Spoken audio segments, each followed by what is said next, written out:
In section 4.4, we're going to be learning about rational functions and their properties. We're going to be finding the domains of rational functions, which we've already done a little bit of this year. We're going to be finding the vertical asymptotes and holes, and we're going to be identifying all of the asymptotes.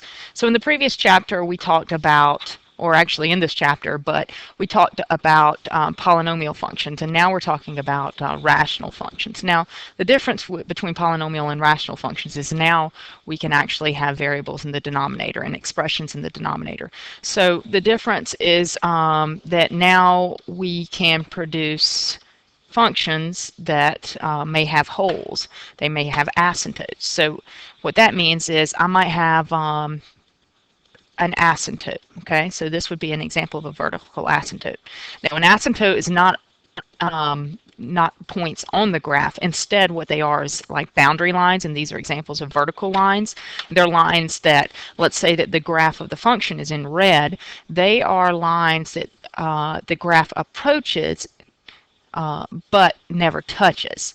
And we can also have holes, unlike what we might have in the polynomial functions. You can't have any holes, any breaks, any jumps in the polynomial functions, whereas rational functions you can. So this would be an example of a rational function, something like this.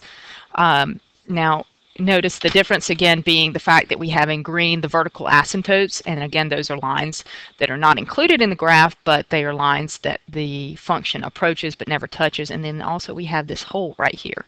So this would be an example of a rational function. The domain of a rational function is a set of all real numbers that are not zeros of its denominator. So for example, let's say I give you these two and I ask you to find its domain, and we have done this previously, so I'm just going to do a quick review. You want to consider what's in the denominator and what you can't have in the denominator. You know that you cannot have a 0 in the denominator, so you set x cubed equal or not equal to 0, which means that x cannot equal 0. So you've got all real numbers except for 0 in this case. And let's say we have a g of x equal to x squared plus 4 over x squared minus 2x minus 8. Again, we need to consider what's going to make the denominator 0, so I factor that denominator as x minus 4 and x plus 2 and say that cannot equal 0, which means that x cannot equal 4 and x cannot equal negative 2. So it would be all real numbers except for 4 and negative 2 in this case. The intercepts of rational functions are going to be your x and your y-intercepts. So of course your y-intercept is going to occur when at f of 0 or when x equals 0. And the x-intercepts of the graph are going to occur at the numbers that meet two conditions, and those are that are zeros of the numerator and then are not zeros of the denominator. So let's look at a couple of examples to make sure that we understand that. So let's say I have a function f of x equal to x squared minus x minus 6 over x plus 2. Okay, and we are going to first of all find the y-intercept, and the y-intercept is the easy one. The y-intercept is going to be when x equals 0, so we need to find f of 0. And in this case, it's just going to be 0 squared minus 0 minus 6 over 0 plus 2. And that's going to be f of 0 is equal to negative 6 over 2. And so f of 0 is going to be equal to negative 3. So our y-intercept is going to occur at negative 3. That's where it's going to touch the y-axis. And now for our x-intercepts.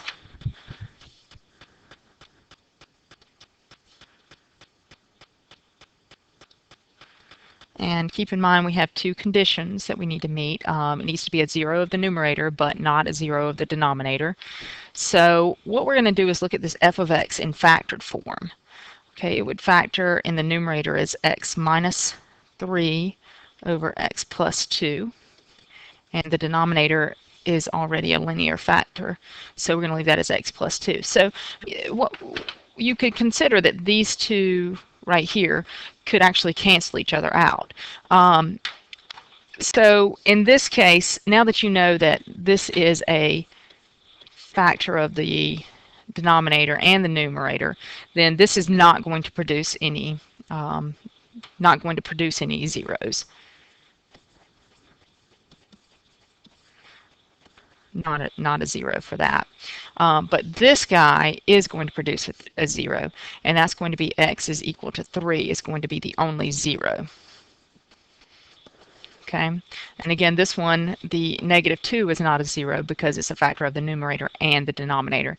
And we're looking for factors that are a factor of the numerator, but not as a zero of the denominator.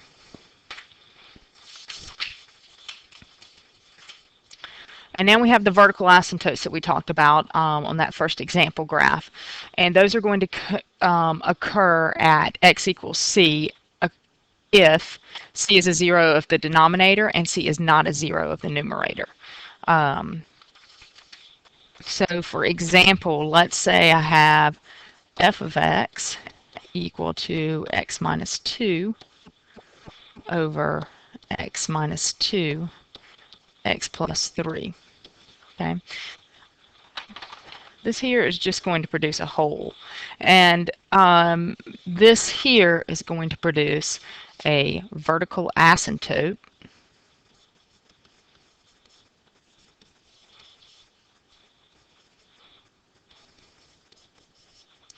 at x equal to -3. Okay. And now we're going to talk about our wholes. And the wholes are going to be, and I need to add something to this. This needs to be over h of x, this g of x over h of x. So we have a rational function f of x that can be written as g of x over h of x. And d is going to be a zero of both g and h. And now if d has a multiplicity as a zero of g is greater than or equal to its multiplicity as a zero of h, then the graph has a hole at x equals d. Otherwise, the graph has a vertical asymptote at x equals d. Okay, so what that means is as long as the degree is greater in the denominator, then that's when we're going to have a vertical asymptote. And it's going to be easier to understand this when we're looking at a graph here or looking at specific examples. So let's move on and talk about specific examples here to help us out.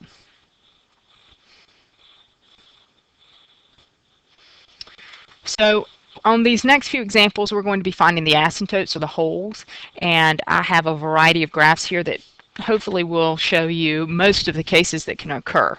So on the first one, I've got f of x is equal to x plus 2 over 3x minus 9. Now it's going to be important for us to look at these in factored form, so I'm going to go ahead and factor f of x, and that factors as x plus 2 over 3 times x minus 3. Now you notice that x minus 3 is a factor of the denominator but not the numerator.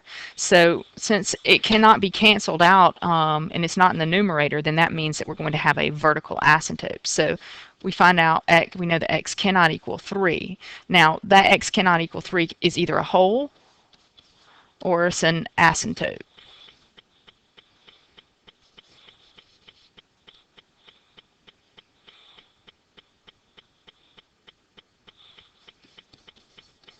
Okay, and in this case, since it's not a factor of the numerator, what we have here is a vertical, and I should say vertical here.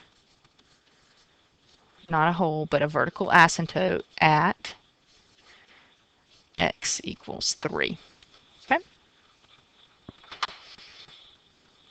All right, and on our next example, we are going to have f of x equal to x minus 3 over x minus 3. Now you might notice that that could actually cancel, both of those could cancel and could equal 1. So that means that this graph is going to mimic the line x equals 1, except for we have an issue here at x equals 3. Now x equals 3 is going to be either a whole or it's going to be a vertical asymptote. and we've got to decide which one it is. Now, since it occurs in the numerator also, and they would cancel out, that's the same degree, then what we have in this case is a whole and not a vertical asymptote. So we have a whole at x equal to 3. And we should sketch a graph of these. I think that was part of it that I left out.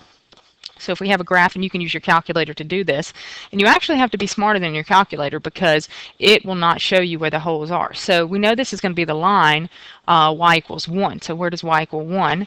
That's going to be here. But what we have is a hole where x equals 3. So if I go to where x equals 3, then I actually have a hole in my graph right here. Okay. And your calculator will not show that. Now, if I go back to the previous example, we have a vertical asymptote where x equals 3. If I look at this on a graph, let's do that really quick.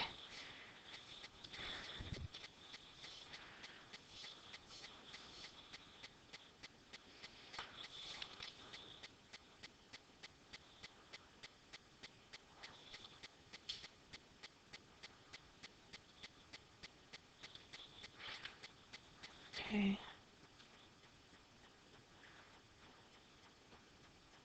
I already have my equation in for my y1. It's a little bit slow to respond.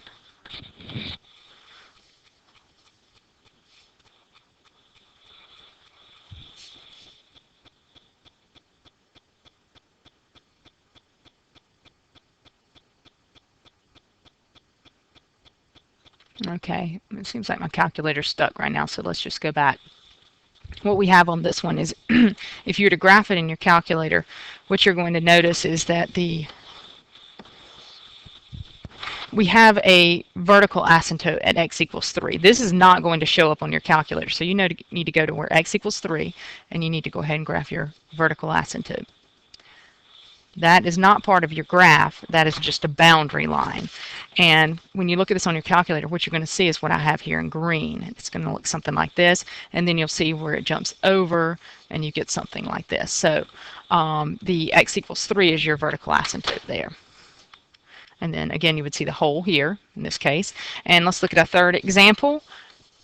A third example, we're going to have f of x equal to x minus 3 squared over x minus 3. Now in this case, you notice that x minus 3 is a factor of both the numerator and the denominator. Now if we were to simplify this, they would cancel out and you would be left with x minus 3 in the numerator. But we have to figure out what's going on here. We've got x equals 3, and it's either going to be a whole or it's going to be a vertical asymptote. Now in this case, since they would all cancel out of the denominator, what we're going to have is not a vertical asymptote, but we have a hole at x equals 3. So when you look at this line, you know, x minus 3, so it's going to look like this line, x minus 3, and on a graph, x minus 3 is going to be a line with negative 3 as the y-intercept, and then when you were to graph it, if you plug 3 in, which we know we have a hole at 3, but if you were to plug 3 into this, we would get 0. So you'd have the point 30. So we're actually going to have a hole at the point 30. But our graph is going to look like this. So a hole at the point where x is equal to 3, and then the rest of it's going to look like the line y equals x minus 3. Okay, now for our fourth example, this time we're going to have f of x is equal to x minus 3 over x minus 3 squared. And now we sort of have the reverse of what's going on here. If I were to simplify this, then I would get 1 over x minus 3. So I know from this I have something going on at x equals 3. And that is either going to be a hole or a vertical asymptote. Okay, it would cancel out of the numerator but not the denominator. So since it would be left in the denominator, it's going to look like the graph 1 over x minus 3, but it's not going to be a hole this time. It's going to be a vertical asymptote at x equals 3. And when you look at a graph of this, you would go to where x equals 3, and You have a vertical asymptote. Again, the red is not part of the graph. It's just a boundary line. And when you graph this, it's going to look, what you'd see on your calculator if you graph this, is something like this. Okay, and the green is the graph of f of x in this case. And that's all I have for section 4.4. Tomorrow we're going to work on a chart that's going to help us simplify some of these vertical asymptotes and holes.